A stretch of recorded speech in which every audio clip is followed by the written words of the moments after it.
నేతి బీరకాయల్లో నెయ్యంత ఉందో నీ మాటల్లో అంతే నిజం ఉంది అనే ఒక సామెత గుర్తొచ్చింది మా చెల్లి పాయసం చేశాక. మా చెల్లి చేసే పాయసంలో పాలు కూడా అన్నీ ఉన్నాయి. మాకెందుకో సడన్గా పాయసం గుర్తొచ్చింది. పాయసం తినాలి అని అయితే ఫిక్స్ అయిపోయాము. నేను చేద్దామని వెళ్తే మా చెల్లి మై హూనా అని చెప్పి వెళ్ళింది. సరే దీనికి వంట అయితే బాగానే చేస్తుంది కదా, పాయసం కూడా బాగానే చేస్తుందని అయితే పంపించాను. దానికి కావాల్సిన డ్రై ఫ్రూట్స్ అయితే తెగ తీసేసింది. జీడిపప్పు, పిస్తా, బాదం అవన్నీ కూడా ఫస్ట్ అయితే 1/2 లీటర్ పాలు వేసుకుని అందులో కొన్ని నీళ్ళు కూడా వేసుకుని పాలు పొంగిన తర్వాత సేమియా కూడా వేసేసింది.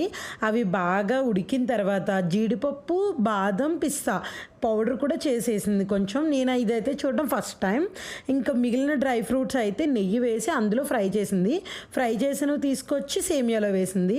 సో ఎంత కలిపిన తర్వాత నేను అది చూడగానే ఇందులో పాలు ఎక్కడున్నాయి అంటే అందులో ఉన్న సేమియా పుల్లలకి, జీడిపప్పుకి, పిస్తాకి దాహం వేసి పాలు తాగేసినాయి అక్క అని చెప్పింది. ఆ ఒక్క మాటతో అక్కడి నుంచి లేచి వెళ్ళిపోయాను.